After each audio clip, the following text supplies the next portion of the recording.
everybody, and welcome to this week's Feature Teacher. We all look a bit different this week. That's because we're doing this interview in Zoom, and that's why we're up here, and that's why they're down there. Apparently, that's how they like it. So that's all I'm going to say about that. And of course, so the drinking game. Oh, this is going to go rock your socks because the two guests we've got are from So Rock.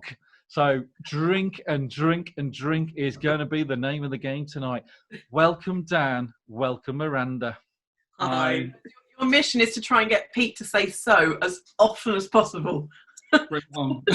Won't be hard. How you guys doing? All right? Yeah, very good, thanks. Yeah, we're good. Cool. We're good. Cool. It's quite funny. We're going to do the re-banter we've just had for the last 10 minutes. Just to, put everybody at ease, really.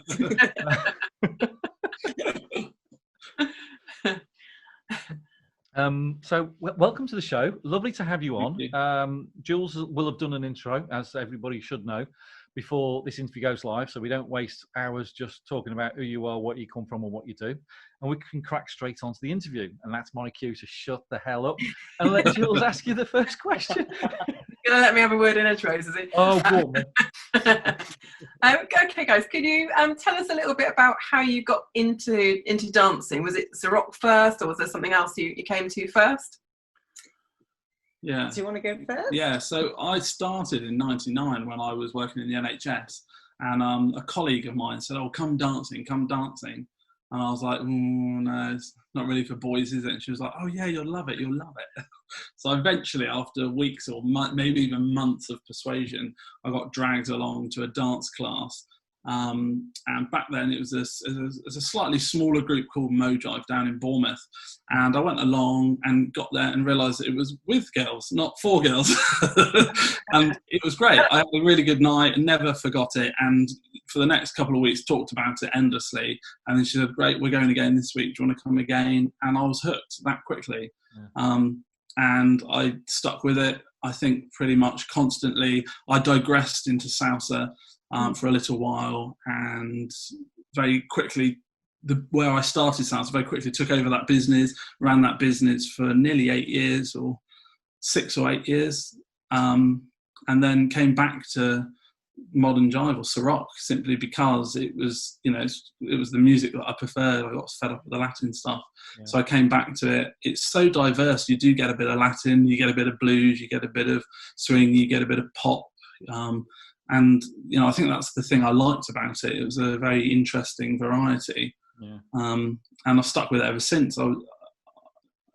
We joined Ceroc 10 years ago now. I think it is about 10 years, yeah.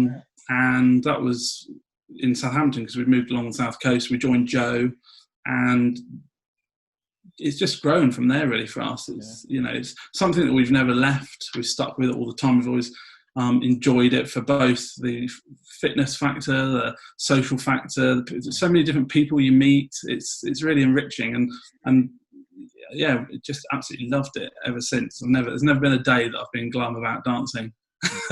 Even if you are glum about dancing, by the time you finish the evening, it's like kept you right up, isn't it? Yeah. You up.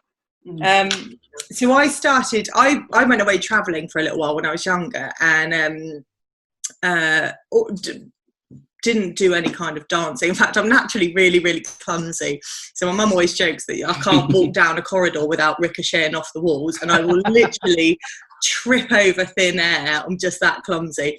So I'd never done any dancing, but I went away and travelled through like Mexico and all sort of south from there.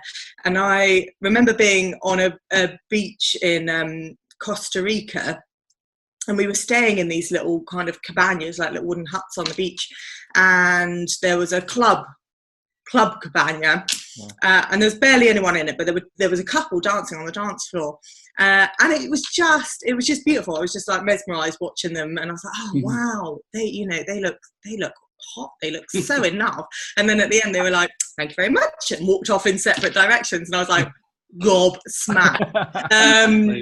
So together. Whilst we were out there, I spent a month in a living with a family and supposedly learning Spanish in a one-to-one Spanish lesson, except that I've become so hooked on going out and dancing in the clubs, I kept falling asleep in my one-to-one Spanish lesson. So the teacher would be waking me up because I've been up till like 4 a.m. learning merengue and salsa. So yeah, my Spanish is truly awful, but I was bitten by the bug from that point. And then I came back and my mum introduced me to Mon Jive, and I did that for a while, and then we joined So Rock a little while back. So yeah. Do you remember where you where was your first So Rock experience, Miranda? My first So Rock experience was I was a teacher for Mo Jive. Yeah. And I met Richard Parks, who was a So Rock teacher down here, and he asked me to do a cabaret with him at the New Year ball in Wiltshire. I think it's Warminster. Right. And that was my first So Rock night, was doing a cabaret. So it was quite a traumatic night actually, because I was very nervous. But it was we had a blast. And then I met some people from there. I think Carol, who used to run over in the Salisbury area. And then for us, it was when we met Joe, actually, that we kind of really got, into... Did you meet each other through dancing? We did, yeah. Yeah? Us, yeah. Yeah.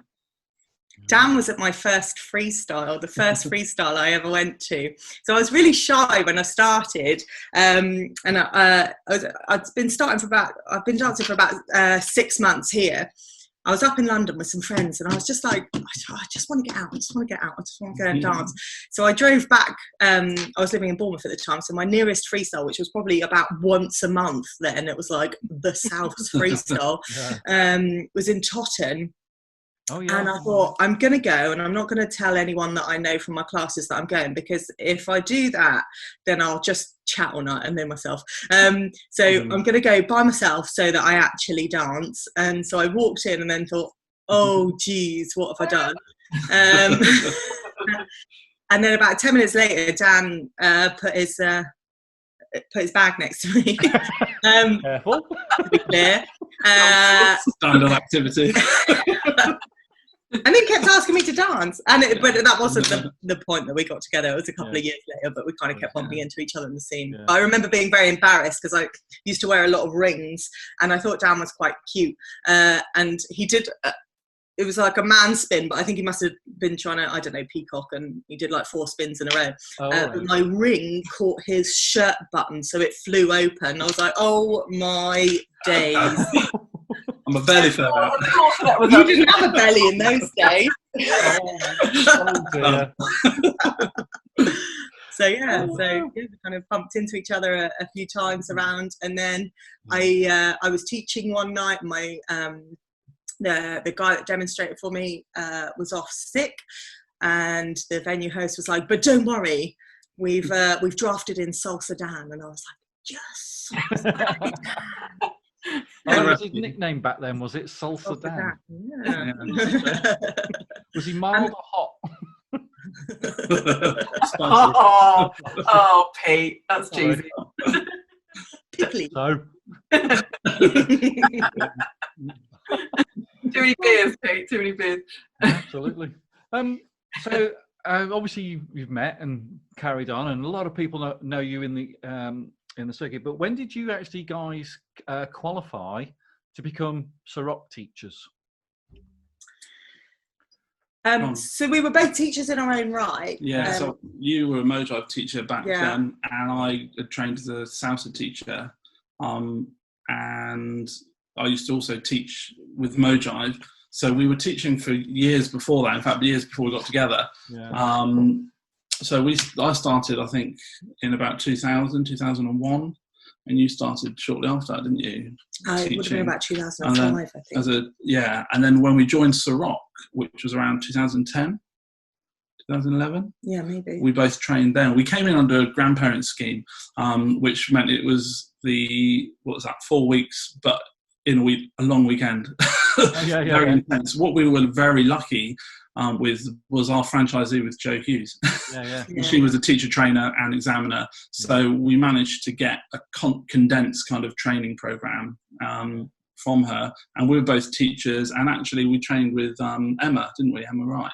Yeah, so we did our training with she her, came and stayed with us actually. That was the first time we've met. She was doing a similar program, you see, a conversion, because she'd come over from New Zealand. So we chatted to her recently. Yeah, that's what we had her interview. Now, hold on. This is try and work it out. I've got to work this out. This week, 2 weeks ago. Now, 2 weeks ago. No, 2 weeks ago, Emma and Veronica were on. And Emma was saying at the time when she was doing this that she stayed with you guys. That's right. She did her teacher training. At the time, because obviously she was in New Zealand and came over and had to take the teacher training over here to qualify. And she did say, and I stayed with Dan Miranda at the time when all this. And I just thought that's because she just stayed with you because she knew you as friends. I didn't never met her. We were all on the same training class, right? Yeah. Lovely. So we did the course quite intensely, and then at the end of it, they slap on the examinations right at the end of it.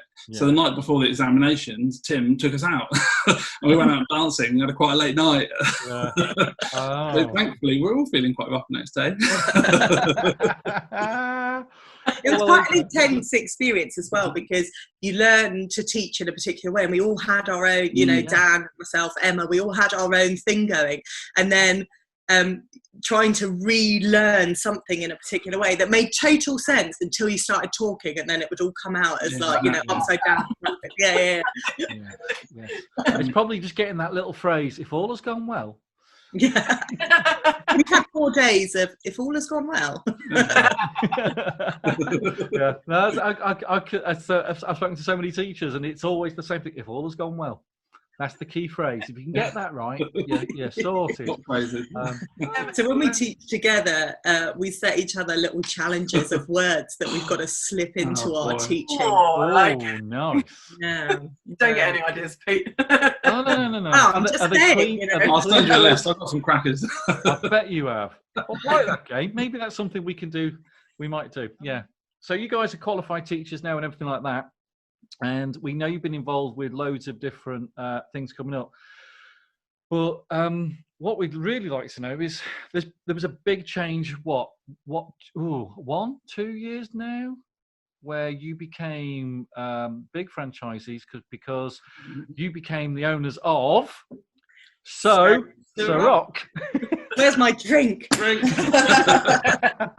was that, Pete? Didn't quite catch that. It's called So Rock. And it's great. It's very clever. And I know why it's called So Rock.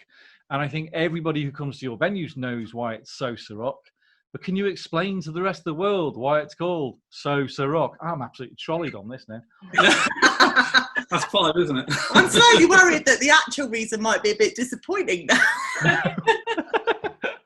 Well, it's because it's so good. No, it's we're in Southampton and our postcode is SO, so it's directional for people. Okay. Well, we were very lucky. Jo obviously ran Ceroc Fever, and she spanned quite a large area actually. In fact, we didn't realise before we joined, she covered right the way from Brighton all the way over to Southampton. So she had Portsmouth in the middle of that, Chichester, and it's a huge area. That kind of territory would normally probably be in a lot of areas. That would be 2, maybe 3 different franchises.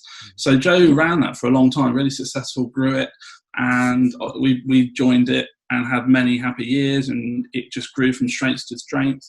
It's got a lot of strong dancers down here.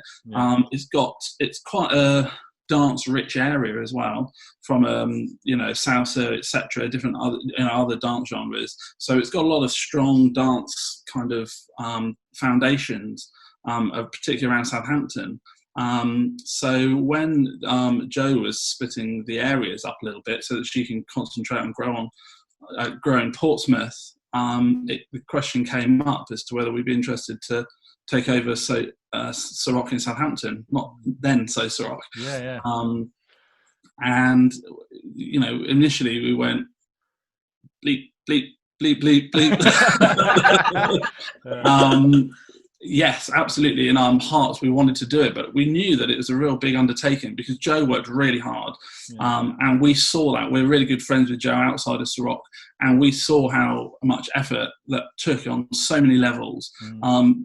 Members that dance, they see the front line, but you have no idea the mechanics behind the scene just to run one night, let alone the negotiations with arranging venues, making sure crew are going to be there to support it, other crew issues, trying to help crew book onto weekenders. And there's so much stuff that you just wouldn't imagine goes on behind the scenes. And that's just the iceberg. So the tip of the iceberg. So we had to think long and hard about that, and we really did. But it come at the right time for us. We were kind of settling down, building a family, wanted to grow in the dance industry as well as in our careers. And it just seemed to fit particularly well. So we decided to go for it. And we knew that, we were in a very, very lucky position because, again, we were good friends with Joe, and we weren't going to get handed the keys and then, you drive off and then you've got to look after it yourself. We had to go down the road supporting us. And to this day, there's always, chats behind the scenes. We talk about dance stuff. It's not all work relationship, but she's been there throughout, and it's been really nice to be able to bounce ideas back and forth with her.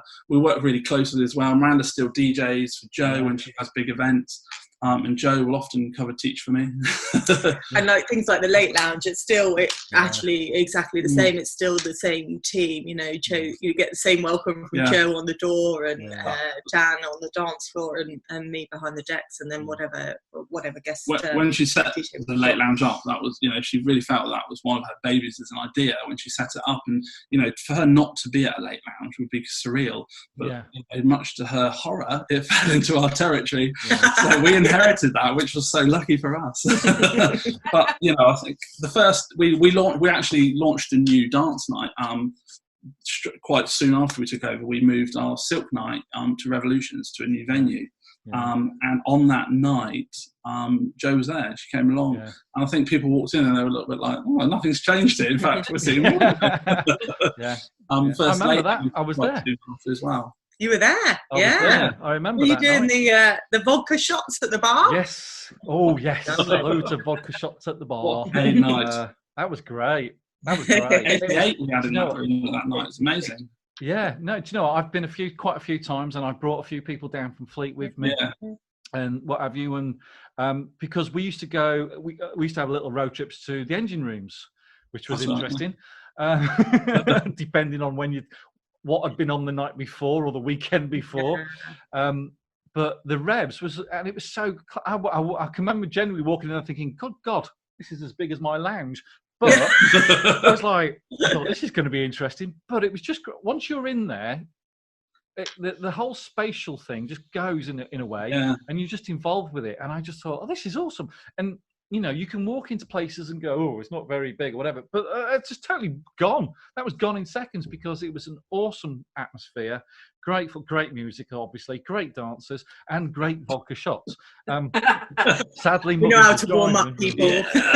But no, it's a cracking night, and I've been a few times, and we, it's a nice little intimate venue, isn't it? And I think it's got a cool factor. We've got a couple of members that we've known since before we joined Ceroc, and they've come and gone.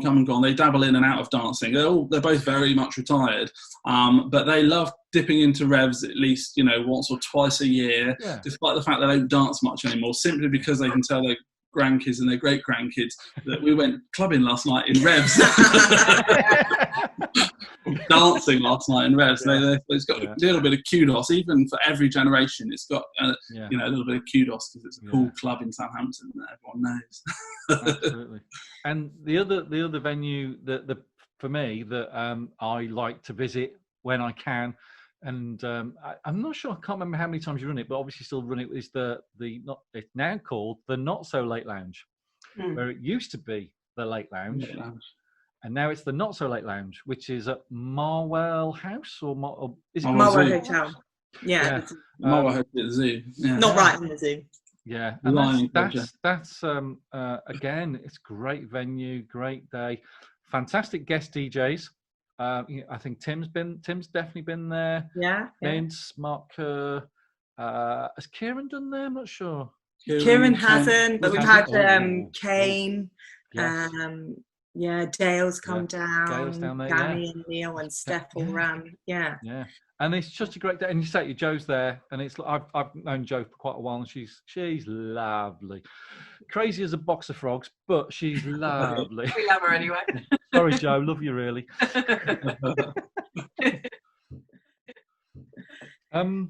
So, guys, you guys were involved recently with the Mist Virtual Weekender. Yes. Can you tell us a little bit about your experience of Mist? Well, that was quite amazing, really, wasn't it? I think everybody came out of that going, wow, I feel like I've been to a weekender. Except Pete. Sorry, Pete. He was working. So we were kind of we were, what's the word? Not sceptical, but you just didn't know what to expect. Yeah. And obviously it was a total first.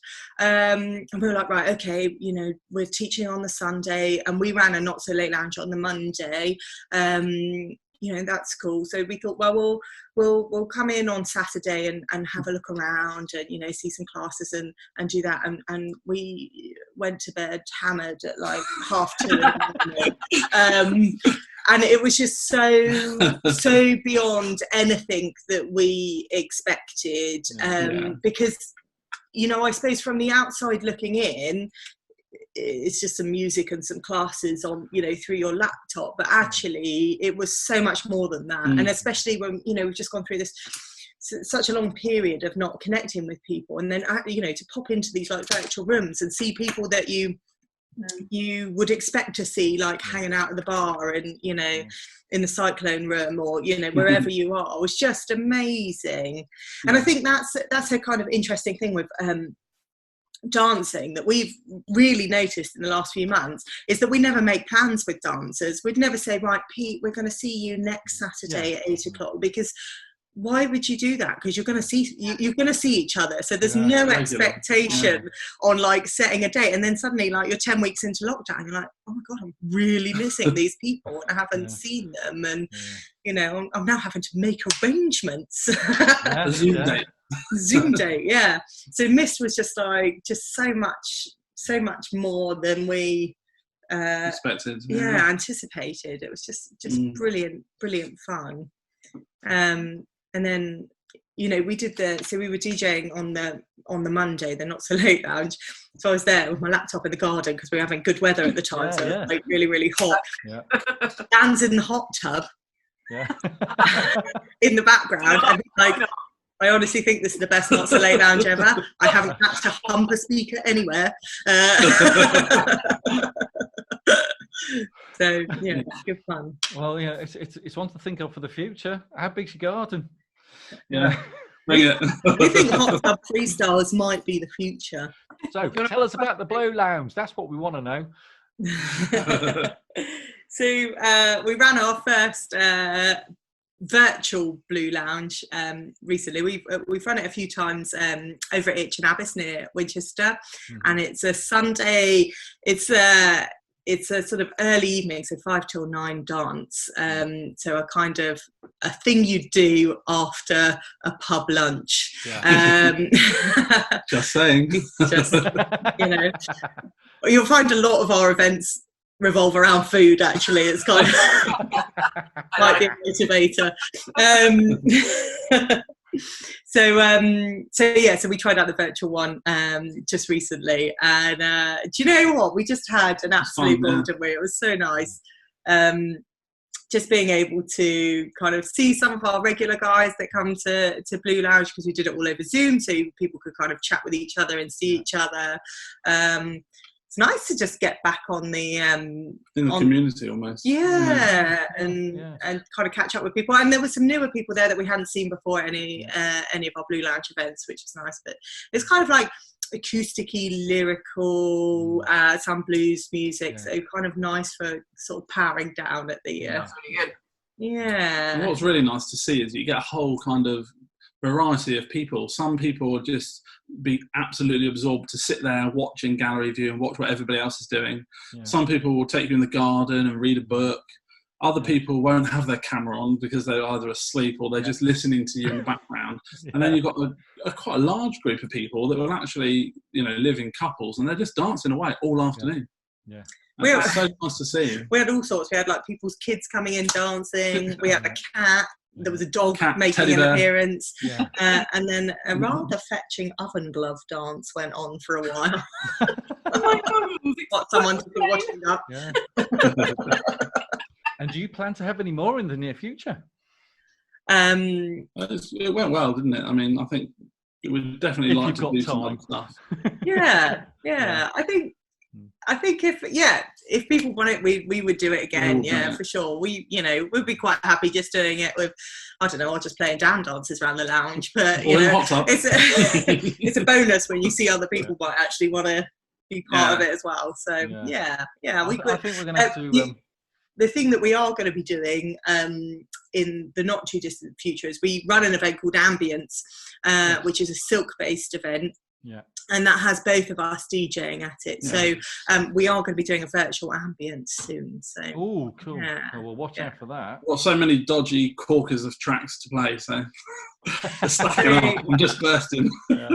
Well, it's like flow to me is the most important thing, because I think, with the exception of Dan's song, you can pretty much play anything. But it's all about it's all about the journey. Like, you've got to try and get into the zone with people and be like, okay, like what's going to feel right now. And it is never the Spice Girls.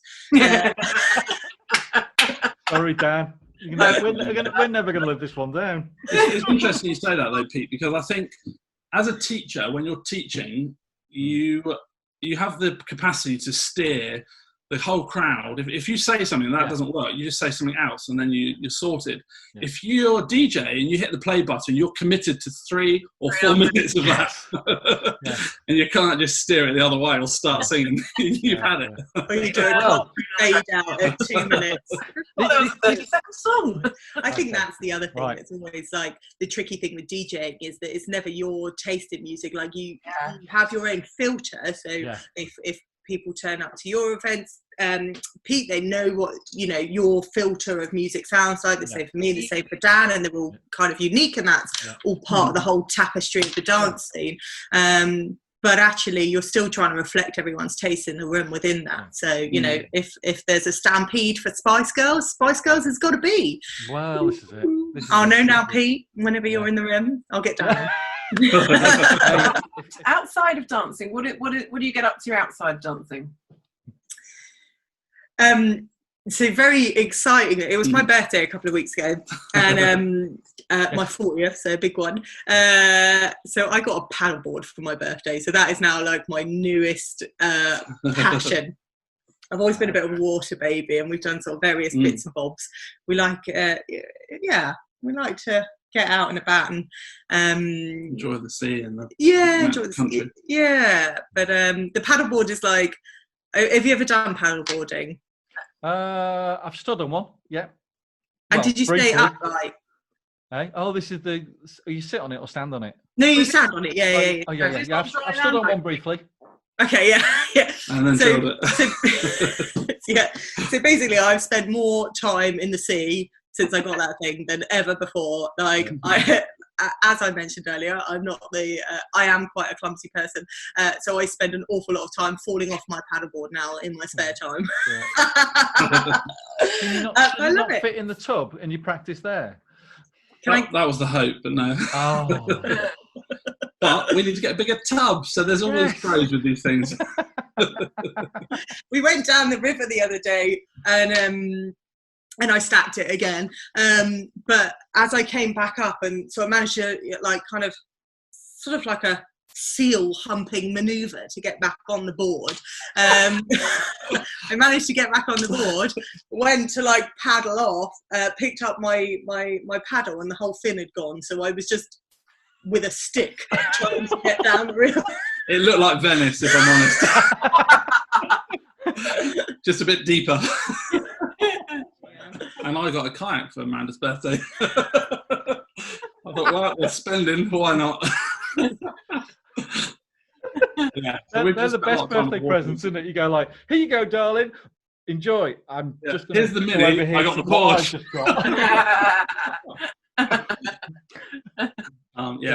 We love the outdoors. We love spending a lot of time outdoors, so it kind of fits perfectly. When we met, we used to do a lot of rock climbing, so we'd be up in Wales or down in Swanage on the rocks literally every weekend. And then having moved along the coast, east along the south coast, we've done less of that. So we used to travel up to Wales a lot, do a lot of trekking and scrambling and stuff. We got older. And wider. The joints started to fail. But now we've gone, no, we're nearly 40, let's reclaim our youth and let's like paddleboards and kayaks. And Harvey loves it. So it fits well. Yeah. I'm almost, being 42 myself, I'm in the similar sort of boat. So, Delusional love. It's the story I'm sticking to. It's the story I'm sticking to. I was a little bit nervous about turning 40 because on my 30th birthday, which I was a bit devastated about, so really, really didn't want to leave my 20s. We'd gone to Tesco to go and get some drinks for like having a barbecue. And I realised that we'd forgotten something, so I left down at the till, came back. Anyway, as I got back to the checkout, Dan was grinning like a Cheshire cat.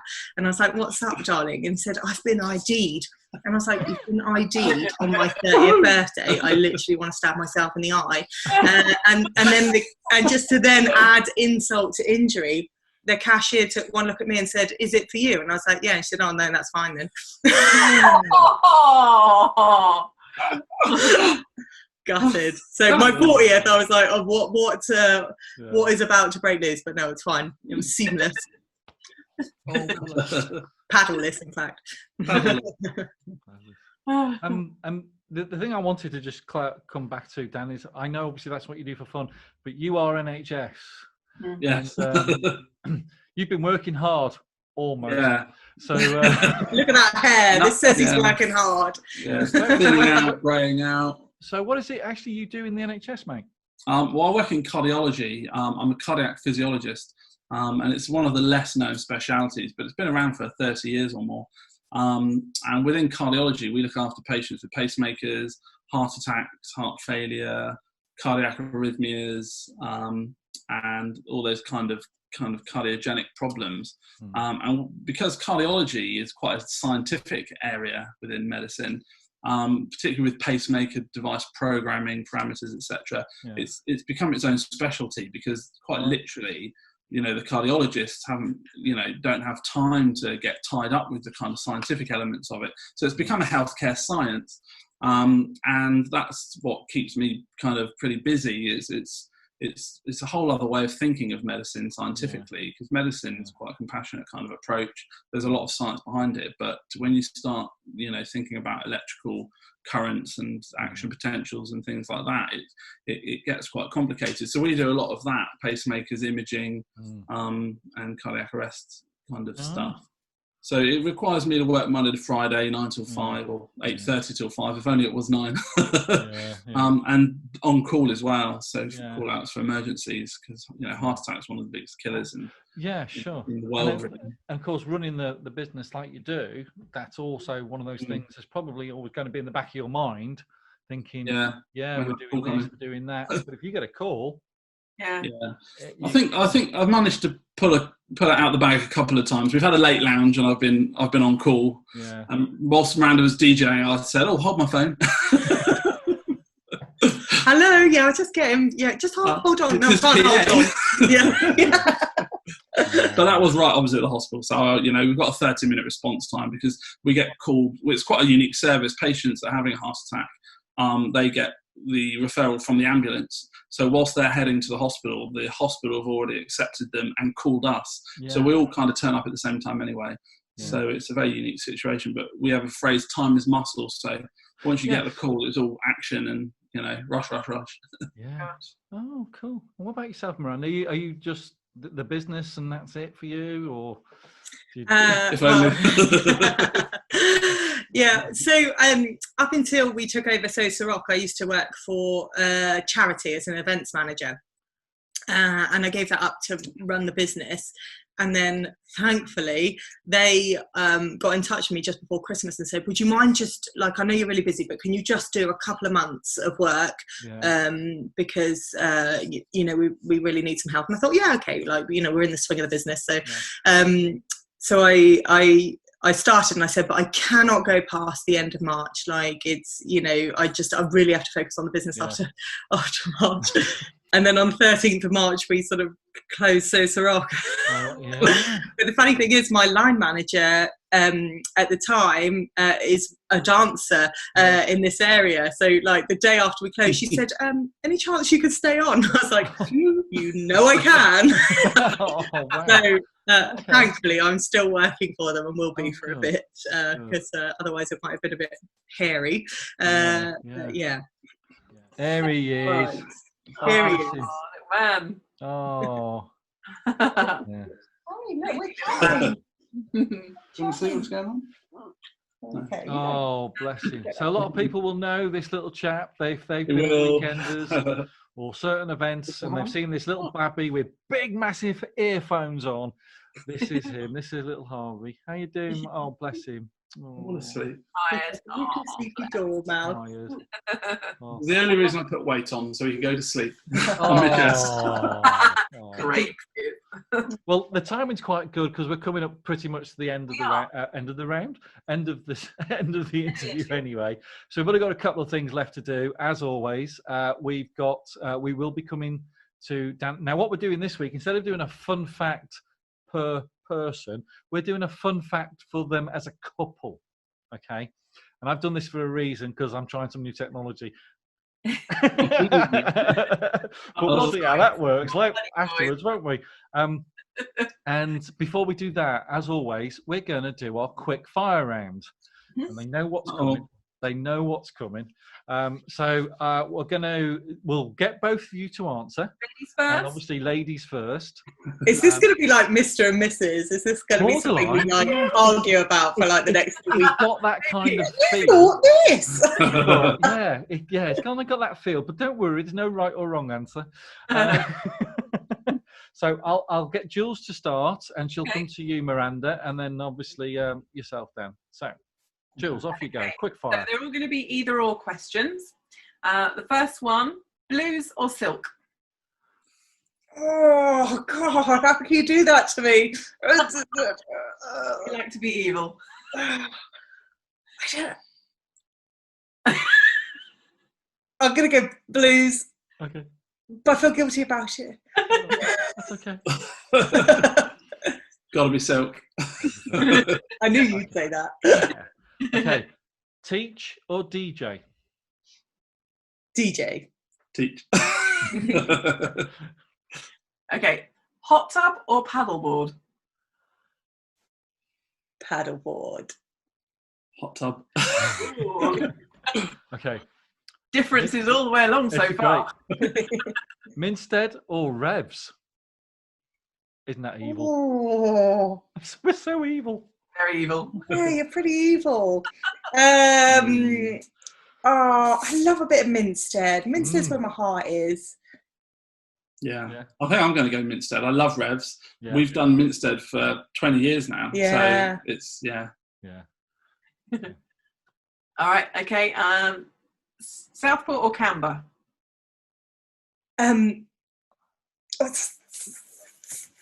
Southport, but I prefer Canberra's journey.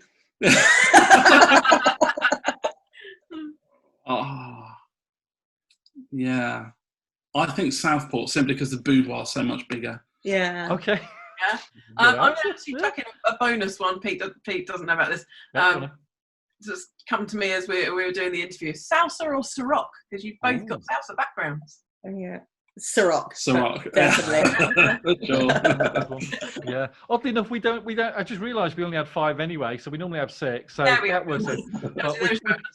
We've got to keep the Southport or Canberra. That's a staple. So that's great. But sorry we were so evil. We were trying to think. We have some staples, and then we try to get them towards our guests a little bit more, and they were pretty darn evil. We do apologise. So that's good. I think we survived. So now even agreed, which is unusual. Yeah, there you go. You heard it here, folks. He agrees. So it's that time of the night. Before we finish and say goodbye to Dan Miranda and the very, very tired Harvey, we're going to ask them to reveal their couple's fun fact. So, Dan or Miranda, we don't mind who. What is your fun fact? Well, a very long time ago, we danced at Everest Base Camp. Awesome. Wow. There you go. So, if you picked Everest Base Camp, congratulations. As always, you win nothing. Just the privilege of knowing that you were the smug one that was right. What were you wearing? Oh, yeah. Oh, Crampons. Ice axe. It was actually like not our best dancing ever, so don't look up the video. We were wearing walking boots and like hiking trousers, and what you can't see in the video is that the rock that we're dancing on is on an ice block. Yeah. So the actual rock is moving. And obviously spinning is not great. You just reminded me, you said video, so we're going to have to find that video. Dancing with altitude. Yeah. The video. Oh, actually, South Ceroc. Oh, nice. Well, we'll find it, and we won't put it on before this interview. We'll put it on after the interview. It'll be a giveaway otherwise for the fun facts. Bit of a giveaway. Yeah, bit of a giveaway if we put it on before the interview. Cool. Right. Well, we're going to love you and leave you because obviously you've got your hands full right now, and bless him, we're eating into his time. So, Dan and Miranda, thank you ever so much for coming on. Thank you for having us. Absolutely. Thank you so much for everything you've done in the world, in the community, in the dance community. In the world. Yeah, thank you for the world. I look forward to see you catch up with you guys myself personally in the near future, because I do like a nice burger with Miranda, and I do like having a chat about the Spice Girls with Dan, as we do. So, unless there's anything else Jules would like to add before we go. Thank you very much for your time, guys. Really, really appreciate it. It's been lovely. Thanks for having us on, honestly. It was fun. Yeah, it's been brilliant. It's been so much fun. Very, very welcome. And thank you ever so much again, Dan and Miranda. Yay! Cool. Right, let me stop record. Did I press record? Yes, I have. Please. Dear Lord.